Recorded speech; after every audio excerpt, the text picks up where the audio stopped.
ரீசெண்டாக நம்ம சேனலில் 55x5 அப்படின்ற ஒரு மேனிஃபெஸ்டேஷன் டெக்னிக் பற்றி நான் அப்டேட் பண்ணியிருந்தேன். அந்த வீடியோவை நீங்கள் பார்க்காம இருந்தீங்கன்னா இந்த லிங்க்கில் செக் பண்ணலாம். அந்த பர்டிகுலர் டெக்னிக்கோட பர்பஸ் என்ன அப்படின்றது தான் இந்த வீடியோ. இப்போது நம்ம லைஃப்பில் நிறைய கோல்ஸ் நம்ம வச்சுருப்போம், மல்டிபிள் கோல்ஸ் வச்சுருப்போம். எல்லாத்தையும் மேனிஃபெஸ்ட் பண்ண முயற்சி பண்ணுவோம். எல்லாத்துக்குமான எஃபர்ட்ஸை டெய்லியுமே நம்ம போடுவோம்.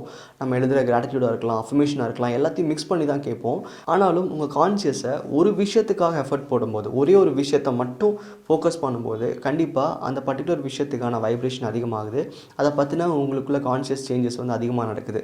ஸோ அதை முயற்சி அதை ஒரு கன்ஸ்ட்ரக்டிவ் வேல பண்ணுறதுக்கு தான் இந்த 55x5 சொல்லலாம். ஒரு 5 நாள் தொடர்ந்து உங்கள் எண்ணங்களை வந்து ஒரு கோலுக்காக அதை வந்து நீங்கள் ஒரு அஃபர்மேஷனாக எழுதும்போது கண்டிப்பாக அந்த வைப்ரேஷன் உங்களுக்குள்ளே க்ரியேட் ஆகுது. உங்களோட கான்ஷியஸ் வந்து அந்த கோல் மேலே இருக்கிற அந்த கிளாரிட்டி, அந்த ஒரு ஈர்ப்பை வந்து அதிகப்படுத்துதுன்னு சொல்லலாம். ஸோ அந்த ஒரு பர்பஸ்க்காக மட்டும்தான் இந்த 55x5. கண்டிப்பாக இது நிறையா மேனிஃபெஸ்ட் பண்ணியிருக்காங்க. நிறைய ஸ்டோரிஸ் நான் படிச்சிருக்கேன். இங்கிலீஷில் நிறைய ஸ்டோரிஸ் இருக்குது. நம்ம சேனலில் ஒரே ஒரு ஸ்டோரி தான் அப்டேட் பண்ணியிருக்கேன். இருந்தாலும் எனக்கு தொடர்ந்து வந்து எனக்கு 55x5 ப்ராசஸ் பண்ணும்போது எனக்கு நடந்துருச்சு.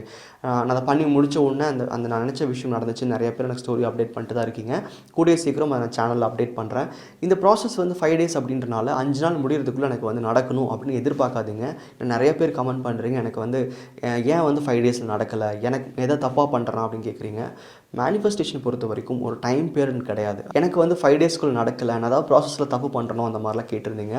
உண்மையிலேயே இந்த ப்ராசஸ் வந்து எங்கேயும் கமிட் பண்ணலை. அதாவது 5 daysக்குள்ளே நடக்கும்னு சொல்லிட்டு நீங்கள் ஒரு விஷயத்துக்காக எஃபர்ட் போடுறீங்க. இந்த ப்ராக்டிஸில் ஒரு 5 நாள் பண்ணுறீங்க, அவ்வளோதான். இதே மாதிரி நிறையா ப்ராக்டிஸ் இருக்குது. 21 day ப்ராக்டிஸ் இருக்குது, தென் 108 day ப்ராக்டிஸ் இருக்குது, 28 days ப்ராக்டிஸ் இருக்குது. இதெல்லாம் என்ன மீன் பண்ணுது அப்படின்னா, இவ்வளோ நாள் இவ்வளோ நேரம் கன்சிஸ்டண்ட்டாக நமக்குள்ளே ஒரு தாட் இருந்துச்சு அப்படின்னா நம்மளால் ஒரு விஷயத்தை மேனிஃபெஸ்ட் பண்ண முடியும் அப்படின்றது தான். பட் அந்த பீரியட்குள்ளேயே மேனிஃபெஸ்ட் ஆகணும்னு எதிர்பார்க்காதீங்க.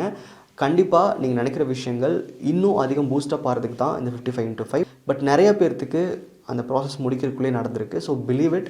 எந்த ஒரு விஷயத்தையும் நம்பிக்கையாக நீங்கள் பண்ணீங்க அப்படின்னா, உங்கள் எஃபர்ட்ஸை வந்து கிளியராக போட்டிங்க, எந்த ஒரு டவுட்ஸ் இல்லாமல் பண்ணிங்கன்னா ஆப்வியஸ்லி நடக்க தான் செய்யும். ஸோ 55x5 ப்ராசஸ் பொறுத்த வரைக்கும் நிறையா இந்த மாதிரி கேள்விகள் வந்துச்சு. நிறையா விஷயங்கள் சேனல்லே அப்டேட் பண்ணோம். அது எல்லாத்தையும் ஒரு பிளேலிஸ்ட்டாக நான் வந்து கீழே இந்த வீடியோ கீழே லிங்க் பண்ணியிருக்கேன். அது நீங்கள் செக் பண்ணலாம். 55 பற்றின எல்லா கொஷின்ஸ்க்கும் ஆன்சர் பண்ணியாச்சு. இதுக்கு மேலேயும் உங்களுக்கு கொஷின்ஸ் இருக்குது அப்படின்னா தாராளமாக நீங்கள் காண்டாக்ட் பண்ணுங்கள். நன்றி.